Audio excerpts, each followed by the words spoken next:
All right.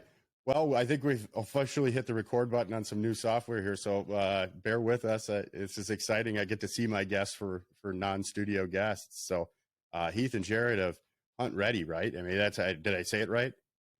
Yep. Awesome, Yep. man. Well, you guys making some buzz on social media. I wanted to connect with you guys and just kind of hear your story. You got some great pictures and stuff, and kind of interests align at least from a bird hunting perspective. So, Heath, kind of introduce yourself. Yeah. Hey. So yeah, Heath Sainer with Hunt Redi. As you mentioned, Jerrod and I have been we've been buddies since like fourth grade. Um, been hunting together, fishing together, camping, hiking. Just the typical get outside and do stuff kind of guys. And I live in Southwest Missouri with my wife and Lori and a couple of daughters that are both high schoolers. Um, and my wife teaches second grade.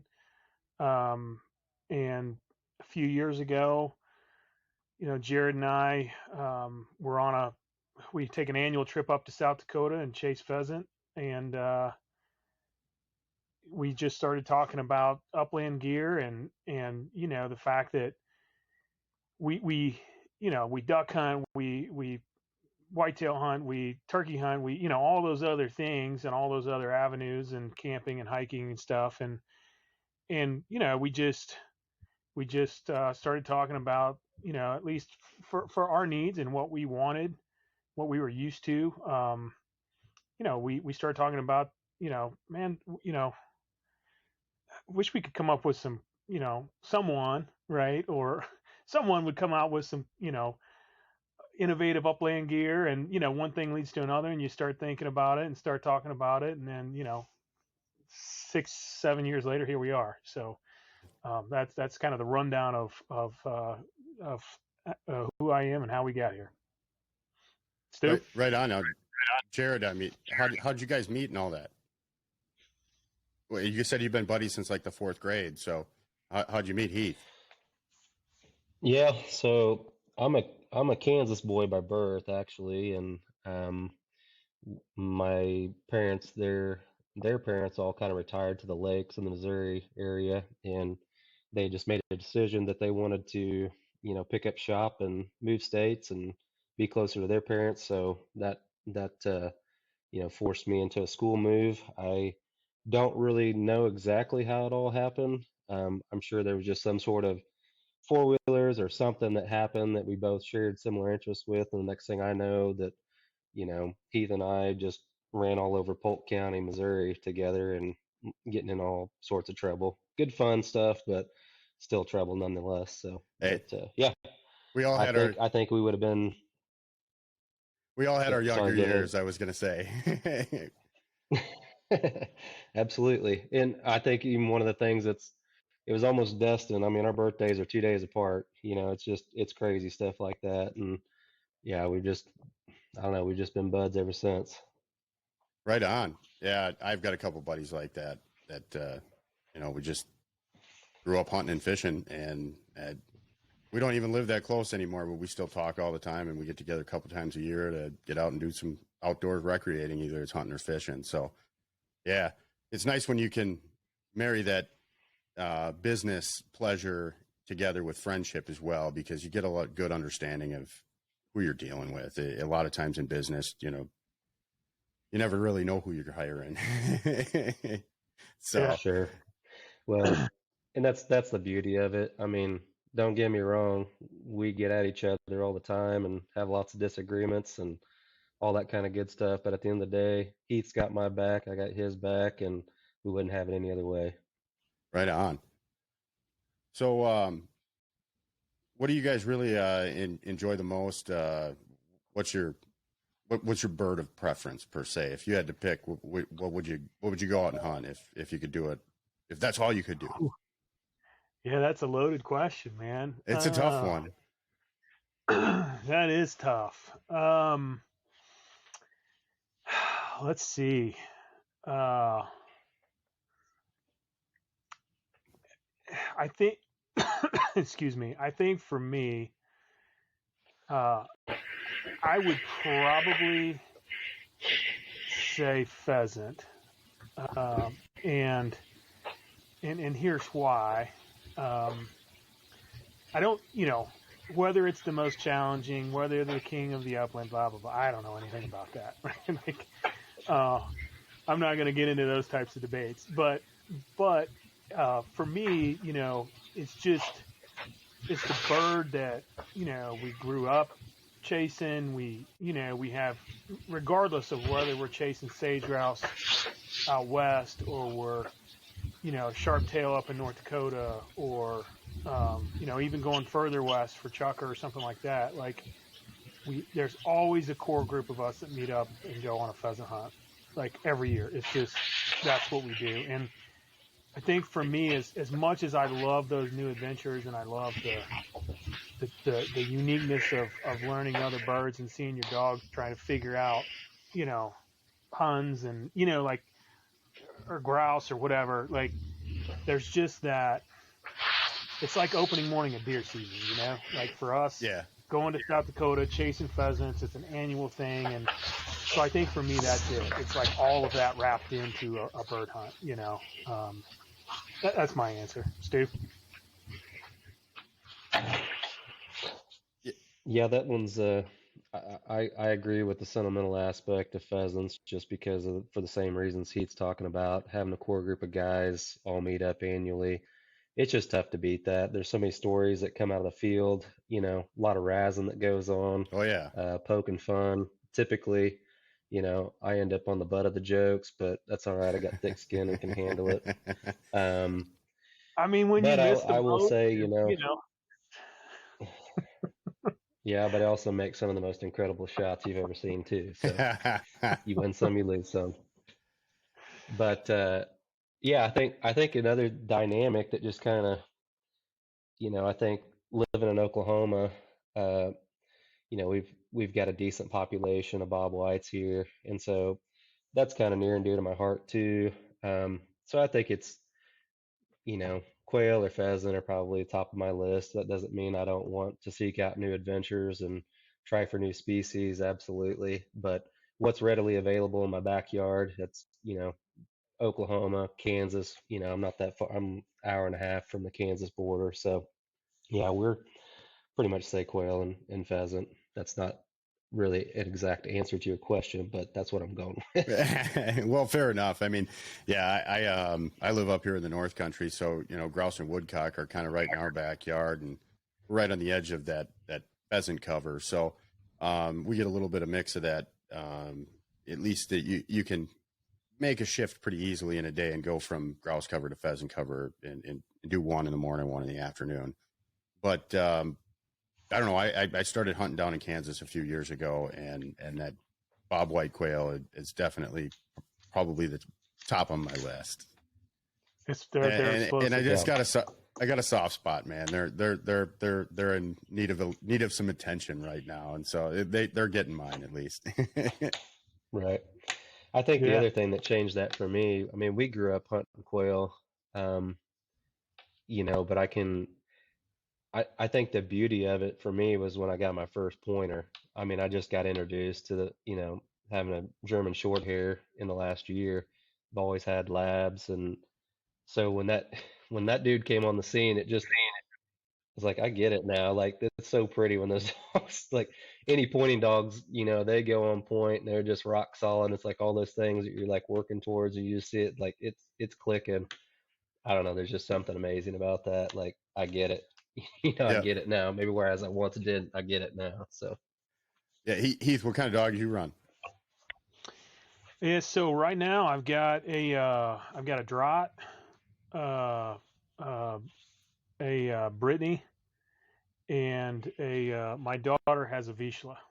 Okay, you got quite a So variety. yeah, certainly. My Brittany's kind of the old man in the group. He's 9.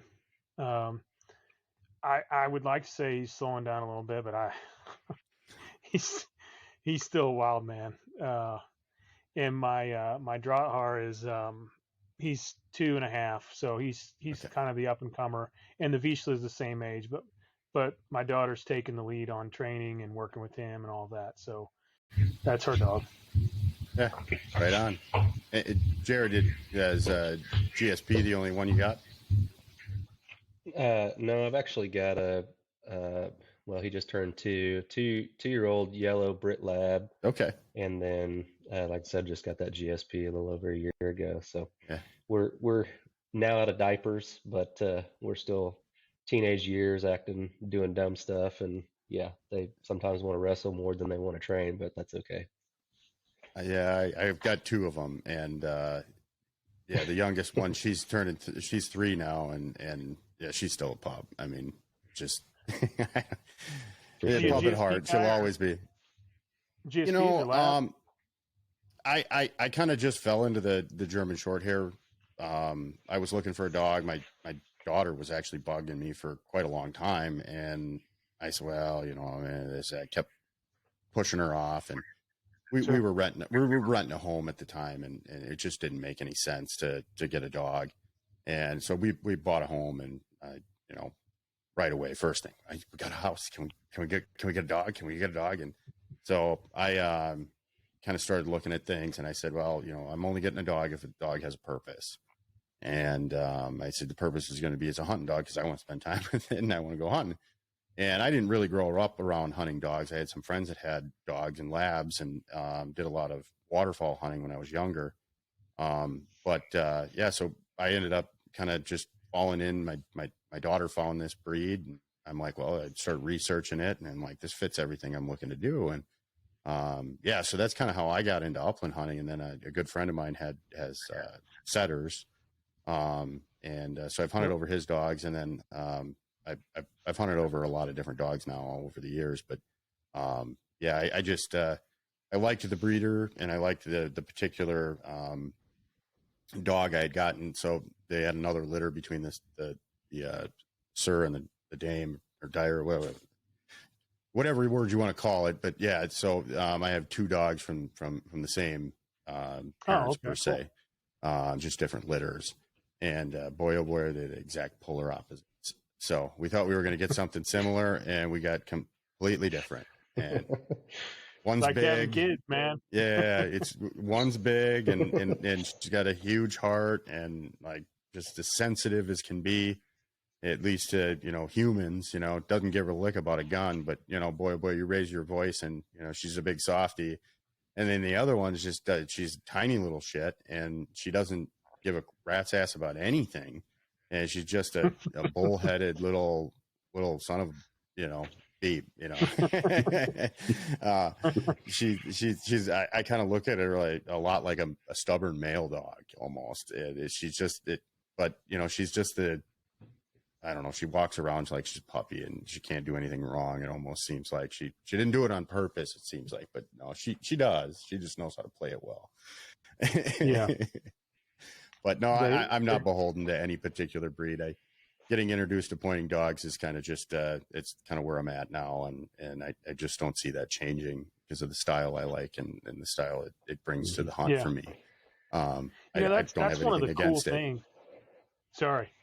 Oh no, go ahead, man. I was just gonna say that's one of the cool things that, you know, for me, like having hunted, you know, in so many different areas, and with, you know, Jerrod and I have had the opportunity, you know, even before Hunt Redi, but certainly after, right, to just hunt with a lot of different people, and that's the cool thing about all the different like gun dogs out, the different breeds, right? Like they're you know, and you hate to There's something for generalize. everybody.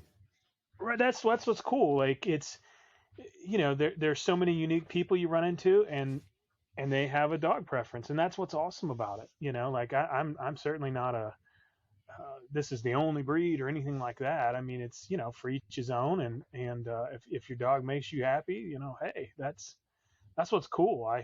I admire the look of a setter. Like I think they're absolutely beautiful. But we have so many cockleburs and everything like that. There's no way you know, my Brittany is too much, you know. But Yeah, man, although they're beautiful.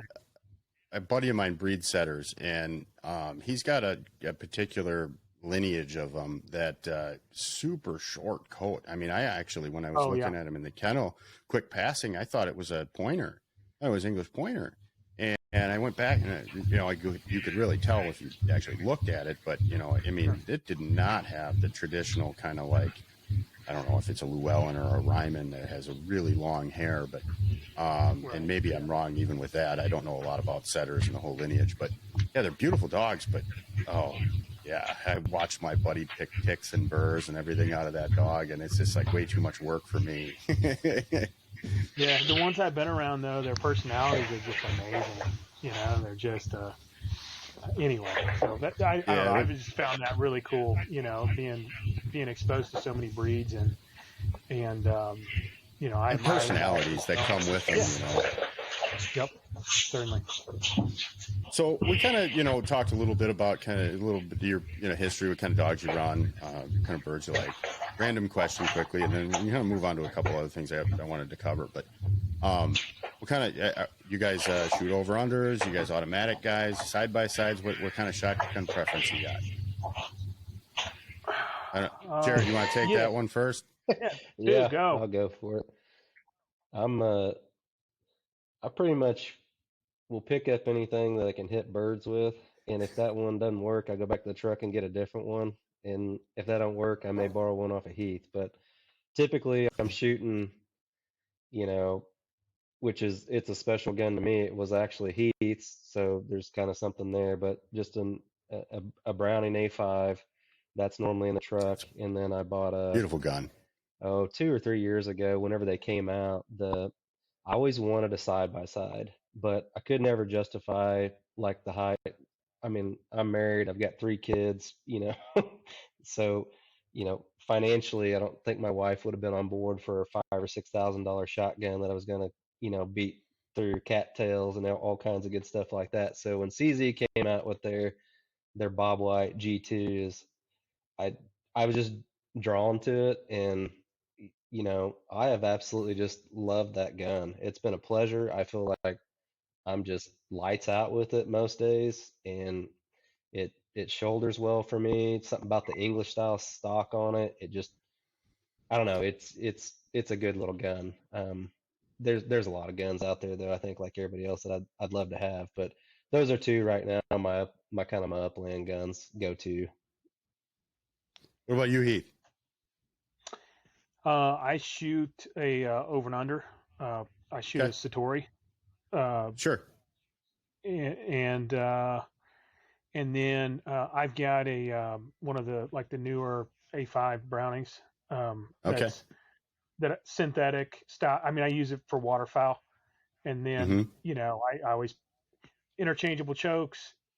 Throw them both in the truck, and if we get into nasty weather, whatever, when we're upland hunting, it's just I can pull it out, and you know, it's already patterned for the same shells and all that. So um, I'm there's some great guns out there, and I could go on and spend a lot of money, but those are kind of my go-tos.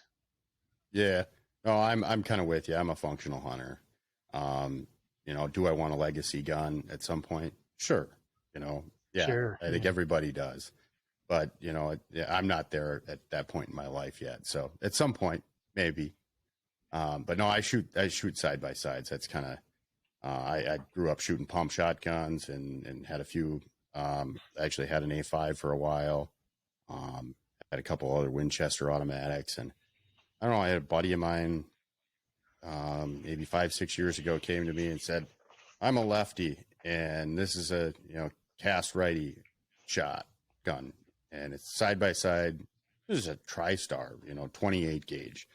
And I'm like, how much do you want for it? Like $350. I'm like, all right. It's just at that price, you can't let a gun go, from a buddy. And, so I actually started shooting that thing. It maybe like, I don't know, originally when it was, came out, maybe $600-700 retail gun. I just love it. And since then I've picked up, a Savage side by side. I think that was about a $1,100 gun. It's been the most expensive shotgun I've personally ever bought, but that had a straight English stock. And I do prefer, now that shooting a straight English stock, I do like the way that pulls up on on a bird. I don't know why. It's got a different feel to it, and I feel I can keep my cheek on that stock better than I do on a regular gun. But that's just preference. Yeah. Man, I I can shoot tell it you at those sub caliber. 28s are. You were going to say something about 28 gauge, I think. Yeah, I cut you off. Oh Sorry. yeah, I was just no. It's the joys of the internet, So it's the world we Yeah, I live in. know. But no, I was just gonna say those 28s. I mean, don't pick one up and shoot one because after you shoot one, you'll just have to have one. I did that 2 or 3 years ago, and it's just like it's always there in the back of my mind. I just can't get it out. So I know at some point that's going to be in my future. So I was just lucky enough to purchase it before I actually really got a chance to shoot one, and it was a low end gun. So now it's just kind of, well, one of these days I will buy one of these really nice legacy 28 gauges. But yeah, I need to do a few other things in life first, and especially a few more things for my wife. You got to cash a lot of brownie points, man. You start pulling the trigger Oh. on legacy guns. Well, she'll get one too out of the deal. There's always a way to sweeten the deal. So Hunt Redi for you guys kind of came out of a spot that you guys saw a need in the industry, and much like great ideas come, you guys decided to act on it when you saw the opportunity. This is still a side hustle, kind of not full-time gig for you guys both. You're still working day jobs, right? I think one of you told me. Yeah, certainly. Yeah. So this is what do you guys do in your normal day? So I work for a software company, and it's an insurance software company. I've been there for almost 20 years. Just lead kind of a business unit. Your mood changed immediately when you started talking about software. I could see it in your face. Yeah, we went from smiles to. Yeah, that's why we're doing this at 7:30 at night, right? But yeah, it's been a good career, a good job. Like I'm not going to complain about any of that kind of stuff, but Hunt Redi is ready certainly, for a change. Yeah, I mean, Hunt Redi is certainly a passion pursuit, and we've been very blessed in that, and whether or not that ever becomes a career or a full-time job, if you will, who knows? Like that's a long way away. That's not that wasn't necessarily our motivation for getting into this either, really. I'll speak for myself. Like, certainly that's something that's always in the back of your mind. Maybe this could, but I mean, we love to hunt. We love to get out there and do things, and we love to upland hunt. And so it, like you said, the opportunity, I think, market wise, but also it was just like, we wanted gear for ourselves, like, that met our needs in the field, and that's really what that's really what sparked it. Sure. That side of it. I know that wasn't specifically your question. We might No, delve that's into all right, that. man. But anyway, so yep, insurance software. That's my gig, man. I came out of the electronics manufacturing industry, so not exciting for me either. About as exciting as insurance is for most people. It's how I would consider my old job or career path, I should say. So, Jerrod, what are you doing during the day? Yeah, I'm kind of in the same industry as Heath. I've been in IT for 23-ish years now, and been mainly on the infrastructure side when I was kind of more in the hard skills, and then just have, I guess my official title now is director of IT, whatever that means. It's basically just you're the catch-all guy, and everybody's mad at you about something not working. You get to do public relations. So, but yeah, I am director of IT for it's actually a private pre-K through 12th grade school, and then it's attached to a rather large ministry in Tulsa. So pretty big outfit. But yeah, it's where we've called home. My the kind of the cool thing, I think, the perk of one of my jobs is that my wife, she's actually the basketball coach at, the high school girls basketball coach. My daughters, my kids, they go to school here, so I get the opportunity if I want to go see my family during the day. So it's a huge perk, and one that I definitely feel blessed to have. That's something, a lot of people, a lot of opportunities, have to take jobs, and it separates them from the family. I've always been a family guy, and yeah, just to be able to have this and be in this position, I just feel really blessed about that.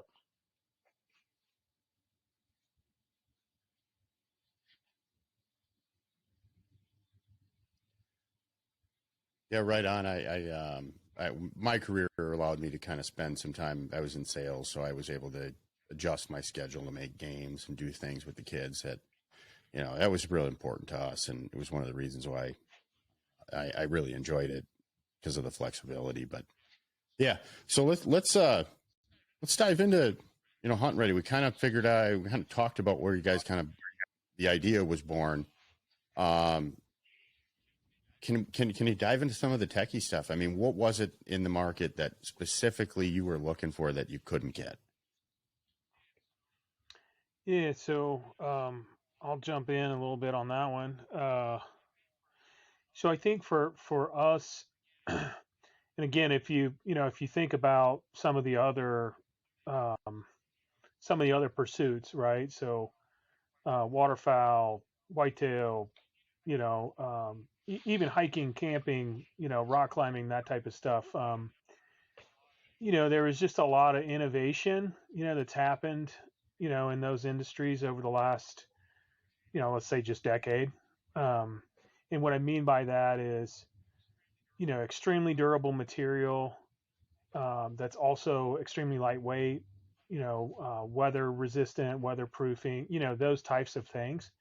Um, and one of the things that kind of sparked us was, um, we were talking about, like vests and some upland gear and stuff like that with some of our, just after a hunt, standing around the truck tailgate, and it was interesting because one of the things that I mentally noted when we were having those conversations was, one person was like, well, I wish somebody would come out with a vest that had, and I'm gonna make some stuff up because I can't remember the exact details, but like that had like, Velcro pocket closures, and then somebody else was like, I hate Velcro. Everything sticks to Velcro.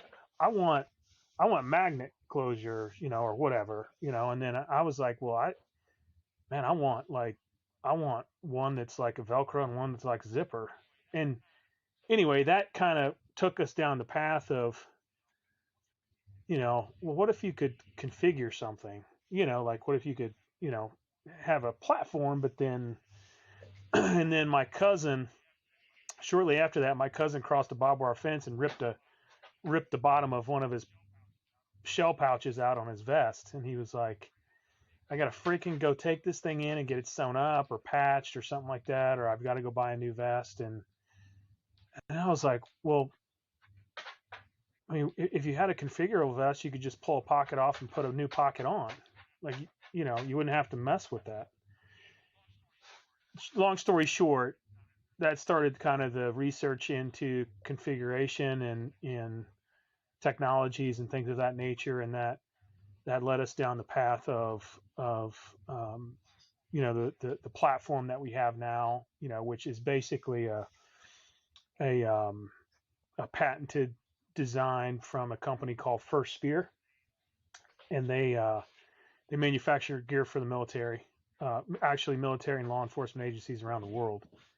And so we got connected with them, and they were willing to work with us, and so um, we came out with a like a strap style vest that allows you to configure it, based on your personal interests, right? Personal needs, personal interests, and that kind of thing. So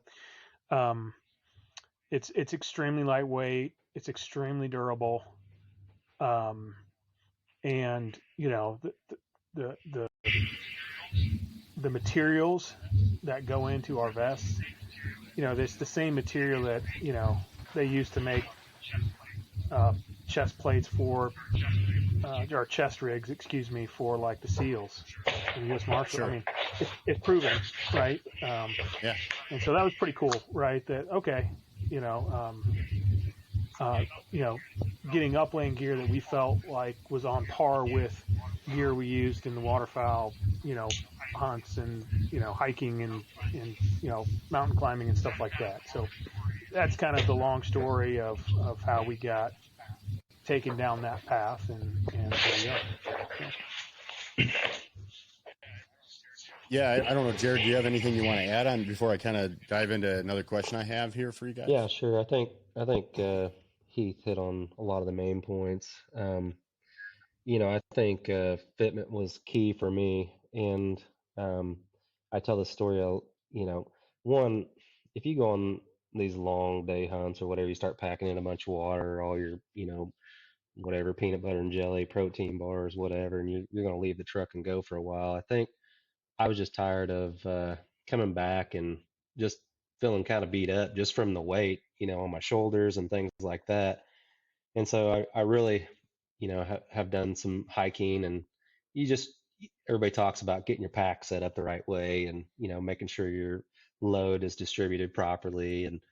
And so just was kind of thinking about that, like, man, I just want something that just fits me well. We really started talking about this, like, I don't want to feel, I don't want it to be obtrusive, if that makes sense. And so, um, and then the other thing was just, I think, yeah, just that configurability. There was like no one vest at the time that I was just like, man, like this hit it on every point. Um, and Heath might be wearing the same vest, but you know, he's got some complaints about it. I've got some complaints about it, but my complaints are a little different than Heath's complaints. And so I think that was really just, again, that configurability, the modularity of it was really the key design elements that we were going after. And yeah, when we got locked up with First Spirit, just kind of, yeah, everything fell into place because we wanted to be 100% sourced and made in the U.S. That was big for us. We didn't want them, and that, so that was huge to actually get hooked up with them, because like I said, just everything kind of came to place at that in place at that point.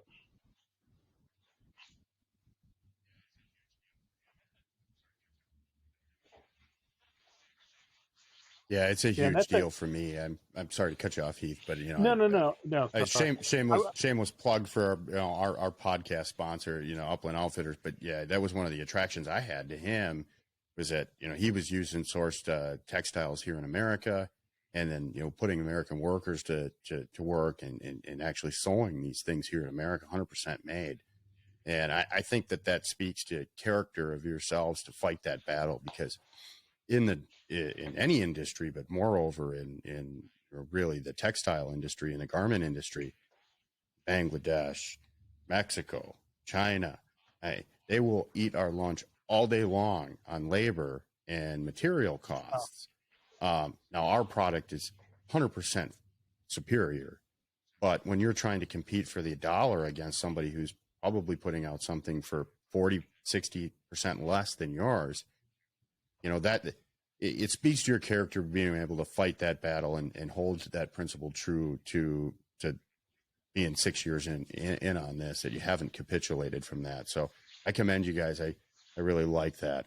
I think we need more people that are in positions to put American workers to work like you guys, and quit making these decisions on bottom lines and stuff like that, because value at the end of the day, you buy something like this, buying American made textiles, all this garbage that people don't really see behind the scenes. And, they take it out, and they take the thing from Walmart out, and, halfway through hunting season, it's crap, and they throw it away and go buy another one. Well, after 10 years, how much money have you spent? and how much time have you taken away from yourself? So yeah, that just from the American made textile standpoint, that's really neat to hear. And then, you know, the modularity side, I've been kind of perusing your website. I come from, you know, the traditional orange zip up vest with, you know, a couple shell pouches, and you maybe fit a bird or two in. And then I wear a little Filson product here and there in certain situations. But yeah, for a long hike, I've made plenty of multiple mile hikes with a heavy Filson jacket on and just feel wiped. I mean, not only drenched from being completely drained of all the moisture in my body because nothing breathes in that thing, but Right. yeah, it's 10 pounds and then plus water and everything else, you know. So your vest seems to sit in much like a backpack would with a hip belt. And I think that's a unique, is that part of that patented technology that you guys were talking about, or what is the specific patent? Kind of, Yeah. what's the differentiating factor is kind of my question. Yeah, sure. So the patented material that we're leveraging is the laser cut fabric that you'll see on the belt and then on the sides and the back of the game pouch. And basically for the modularity part. Correct, for the modularity. Okay. And First Spear has a system that basically there's interlocking tabs that slide through those laser cut, slots and overlap and interlock, and then they Velcro together. So once an accessory pouch or pocket or whatever is attached, it's like it's epoxy. I mean, you can't move it, kind of a deal. And if anybody's interested in looking at that more, there's some videos on our YouTube site, and they can, or hit First Spear, and they've got some videos as well. The cool thing about that, though, is it's also backwards compatible with any of your traditional Mali military tactical gear. Oh, really? So if we don't have a pouch or pocket that you like, and you have something that, from either time in the service or just tactical gear, that's backwards compatible and can be leveraged with the laser cuts. So that's kind of that's the patented. There's some bonding that happens and with that material and everything. So that's the patented piece of it. And then from a pack perspective, what Jerrod was talking about, that I think is unique and important, in terms of weight distribution and all of that. First Spear manufactures all of the gear for a company called Hill People Gear, and they're based out west, and they do a lot of hiking, camping, that type of packs. Sure.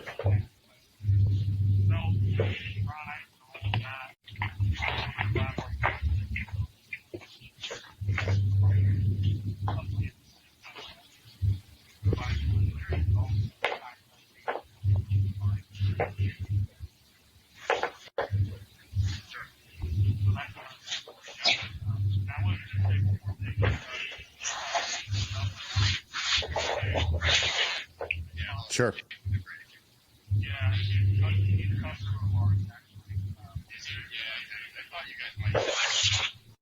Yeah. I love it. Jason's a great dude. Thank you. Is he? Yeah, I thought you guys might know each other.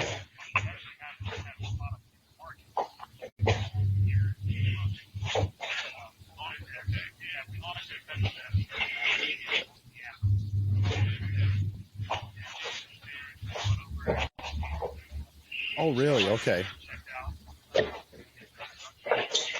Okay.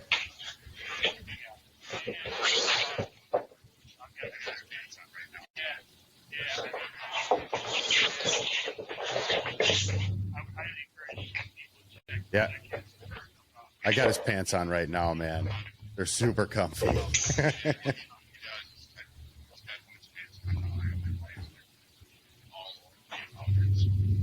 Well, and if you, yeah, he does. He's got women's pants coming out. I know my wife's been just all over me about it. So, I'm really excited to see he's pushing that forward, and I know he's got a couple other things too he's talked to me about. So yeah, really excited. He's a great guy too, and I'm really excited. I don't do as much out west hunting as some other guys. You know, like sage grouse is not something I've ever done, and so I actually had talked to a guy, Sam Stein. I don't know if you know him from Wyoming Wildlife Federation.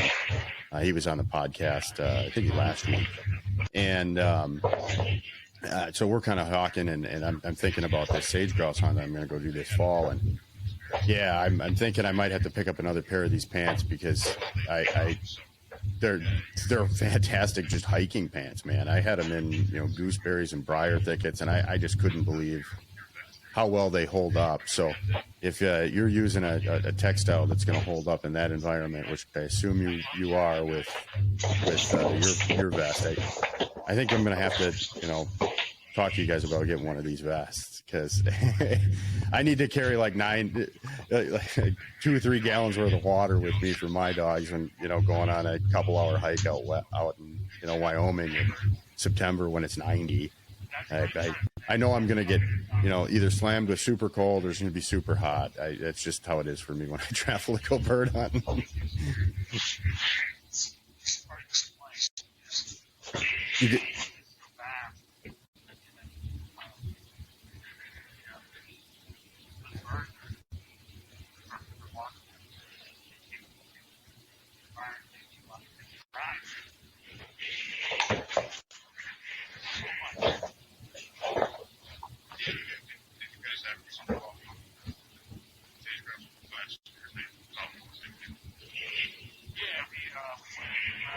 Yeah, did you guys recently go out and hunt sage grouse one of these last years? I saw a post, I think.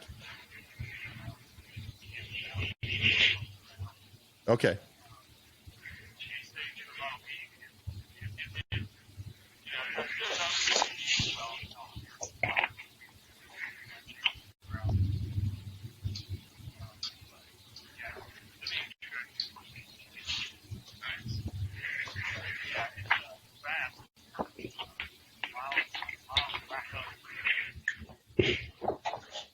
Nice.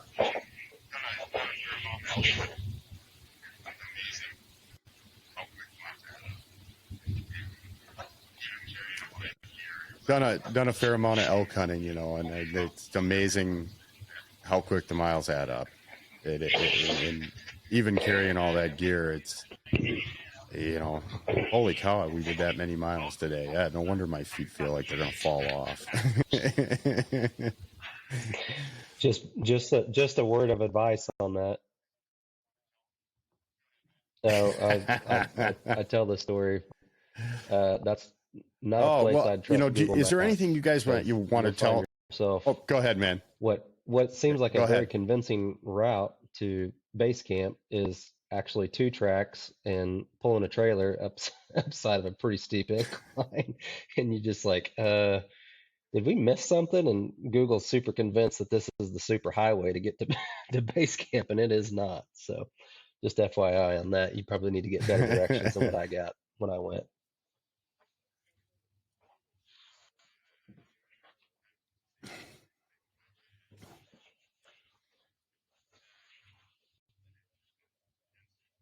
Well, I kind of funny you say that. My kid had an Apple phone years ago, and I've never been an Apple guy. Nothing against it, just never went there. We were in the Black Hills and for a family camping trip, and at the time we had a Chevy Impala, and it was just loaded to tilt for 4 people, and spending a week out in the Black Hills and in part of Wyoming. And I don't know, we got turned around and I couldn't get any reception on my phone. And the kid's like, yeah, Apple Maps says we can get down this way. Well, we took that Chevy Impala down the mountain in the Black Hills, down a 2-track ATV trail. And we got down, we still had the muffler, but I'll never forget white knuckling that. It'll be one thing with a couple buddies and a beer in hand, but I had my kids and my wife in the car. So I very rarely trust electronic maps anymore. I will go to Onyx way quicker than Google. Yeah, I've had some trouble in Kansas with Google even. It just takes you down a road that, sometimes of the year it's just fine. But yeah, in January, after the snow melted, it's nothing but slick. And I've been in a few ditches.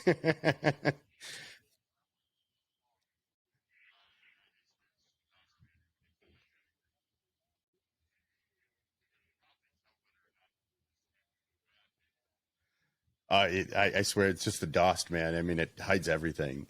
You could probably tell whether or not it was bad, but there's been dust blowing over it for 2 days and it looks white. It's just that white crusted limestone or whatever the hell they those use in farmers certain see areas. us out of state It bird just goes hunters coming from a right mile from away. that to mud and just right off the road. So anything that yeah.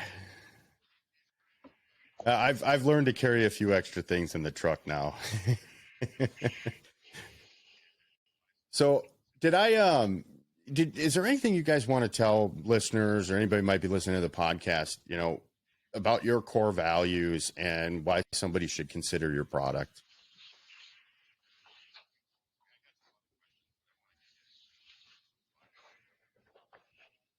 We touched on a few of them, but is there anything we missed or anything kind of in closing? I got some other questions, but I want to give you, at least a soapbox to stand on to talk to the listeners about your product.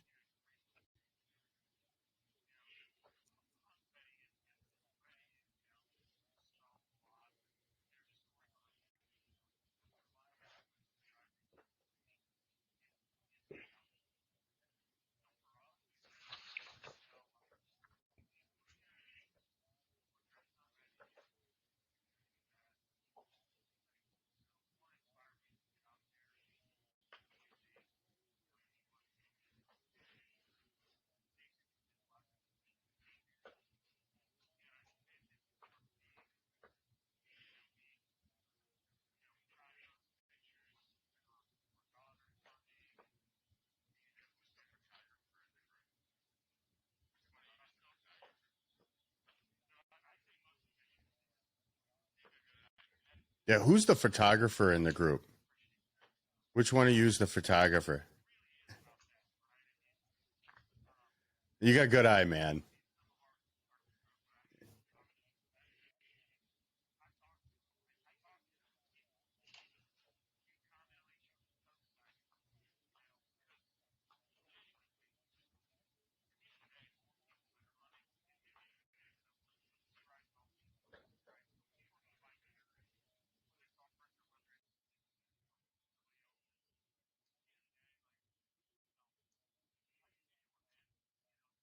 Yep.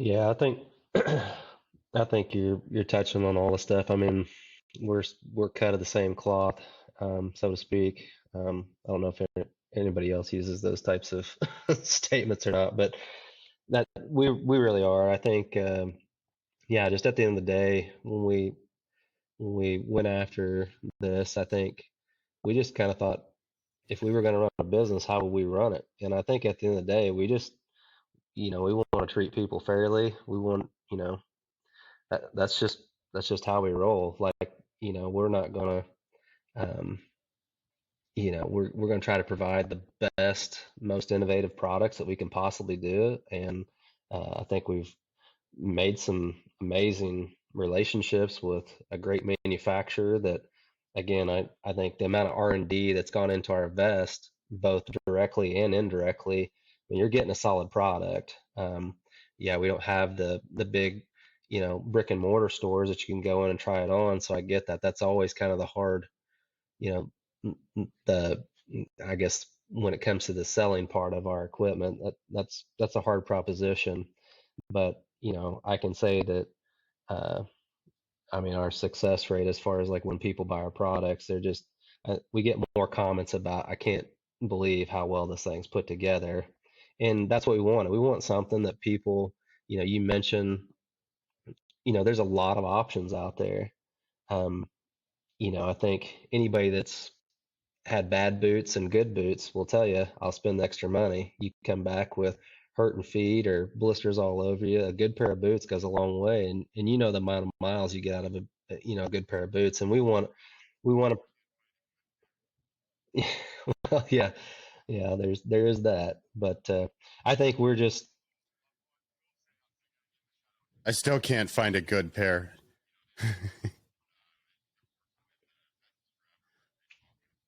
Although I will say I got to give a shout out to Thurgood. They picked up. I think they're working with Pheasants Forever, and they call it the Upland Initiative. But I've had a pair of Thurgood boots for 10 years, and they're just work boots, with the non-traction kind of sole. So I only wear them in certain scenarios out in the woods. Although I did wear them for a whole season because I had my hunting boots break down. But 10 years. And they're the only pair of hunting boots that I've ever considered hunting in that have still not leaked. I bought a $350 pair of Danner boots 2 years ago, and they leaked within the first 60 days. yeah. I don't know if I'm just that hard on boots, but It's funny you mentioned Thorogood. I can't find a pair two pairs of Thorogoods that I really like. And one of them is a good old pair of work. You guys got any boots recommendations? Yeah, I probably had a decade plus, and my wife finally, I don't think 2 or 3 years ago, she bought me another pair exactly like them, and I wear them. But they're work boots and things like that. So that's going to be interesting to see what they come up with, because yeah, that's been a pair of boots that has just fit me for like everyday work boots and go out and beat around in. But yeah, so it'll be interesting to see what they come up with for sure.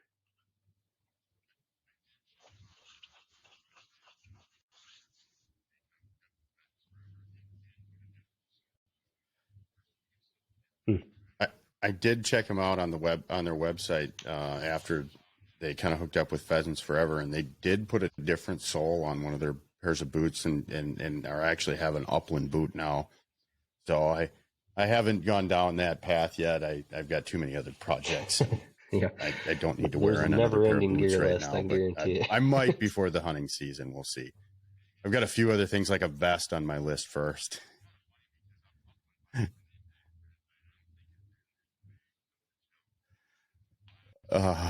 Yeah. And it's kind of funny because upland hunting really had never really, I don't think it'd been that way up until, the last decade, really. I think it's kind of turned on, and I don't know that it has been saturated with gear much like, say the fishing industry has been. So I think you guys are entering in kind of a unique time where, there's a need out there in the market space for this type of gear, especially for guys, I think, out west. Maybe not so much for, the average guy that just wants to go once or twice a season, but somebody who's really putting on miles and relies on their equipment as much as I do. I know that this is a great product, it looks like, for them. So what do you guys doing this fall? You got any big plans? Anything you want to bullshit about for a minute?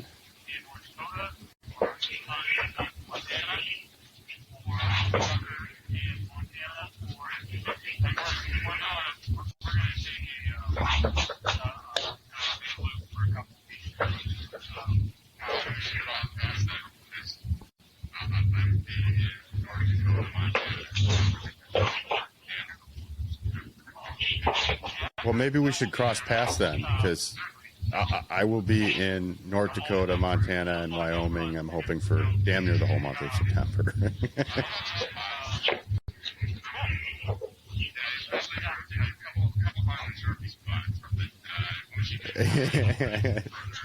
I've got some spots. Yeah, especially for a couple Hunt and Sharpie spots. But once you get kind of a little further than maybe I don't know, about 100 miles into Montana, my stuff dries up pretty quickly.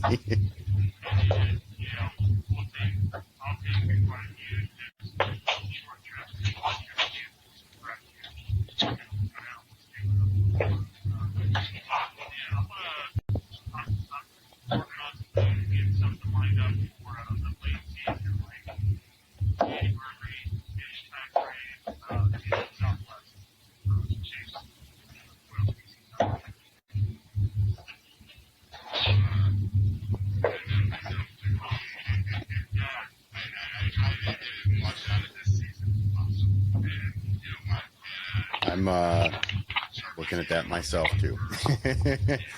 I trying to get as much out of this season as possible, and Montana, North Dakota, Sharpie season opens up on the 1st, and New Mexico and Arizona are one of the last seasons to close. So, and I'll be doing that via Kansas. So.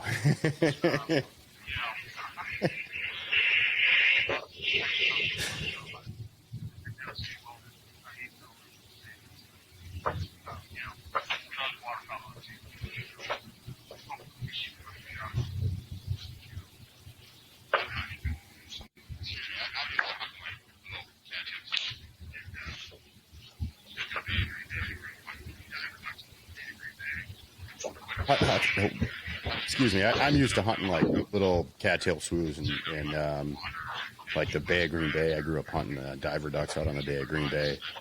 What? How do you guys kind of set up down south over there? I mean, you setting up on water with big decoy spreads, or are you doing kind of like flooded timber hunts? What's kind of your waterfall hunt look like?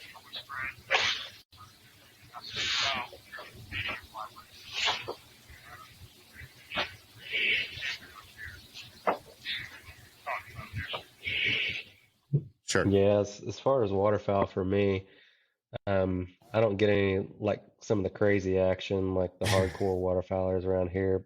Honestly, just the season of life that I'm in right now, it ends up just being small bodies of water, creeks and rivers and things like that, where you can kind of get them to come in on some decoys or whatever. But a lot of just quick, good Saturday hunts or things like that, midweek hunts. But yeah, some of the guys around here, they got some pretty crazy, amazing setups, and yeah, might have a little bit of envy going on from time to time when I see these crazy boats go by, and you see just our trailers or all kinds of stuff. So yeah, there's a lot of Oklahomans that love to waterfowl.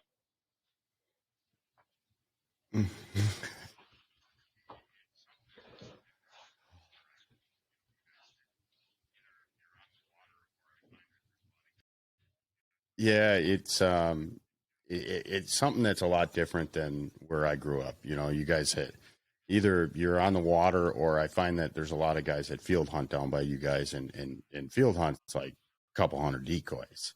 And have you guys ever done any of the snow goose hunting?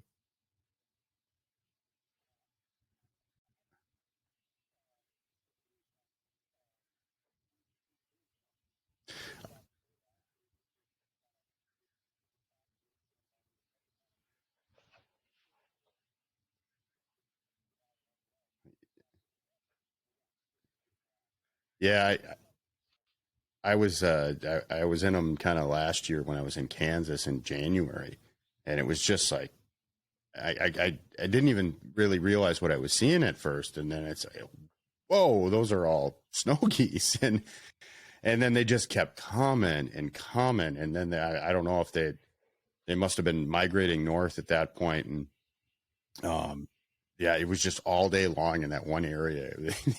I just saw flocks of snow geese flying. It was really, and I didn't see. I don't know what their season is in Kansas on them, but I mean, I gotta think that it was close to open still, and I didn't see a damn hunter, so I don't know. It's amazing how those birds are. There's just millions of them.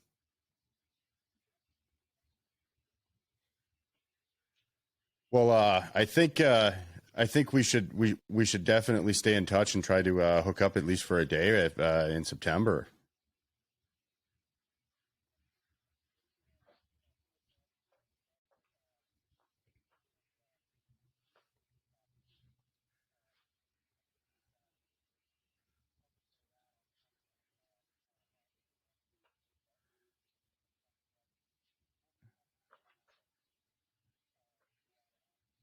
Sure.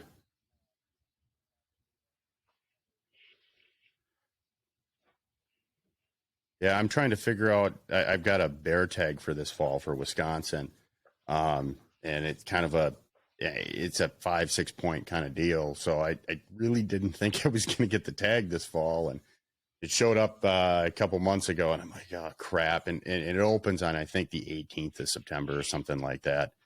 And so I'm trying to line up one of the neighbor kids to run my bear bait for me so I can hit that in October right away, get it over with. But and so it doesn't affect my bird hunting. But other than trying to sneak that in, I'm really trying to kind of hit that September 1st and get the dogs working because we've got a few trips lined up this fall for clients, and it's a great opportunity to get out and get some early season dog work in.